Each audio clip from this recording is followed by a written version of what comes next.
How to cancel spot order on Bybit. So if you want to cancel spot order in Bybit, let me show you step by step how to do it. After you open the Bybit, go to trade. After you go to trade, so from this option, now if you tap on this option, now make sure you are in the price section. So sometime if you open the trade section, they will give you it will open in this chart section like this one. So you need to go to this option and choose the price. After you choose the price, then scroll to down. If you scroll to down under this order, here is the order.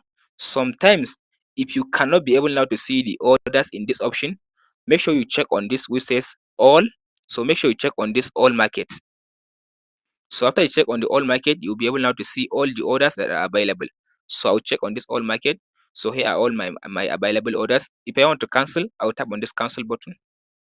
So as you can see now, the market has been cancelled. Cancel, so has been cancelled at the same time. So that's it guys on how to cancel order on Bybit Spot. If this video helps, don't forget to like and subscribe.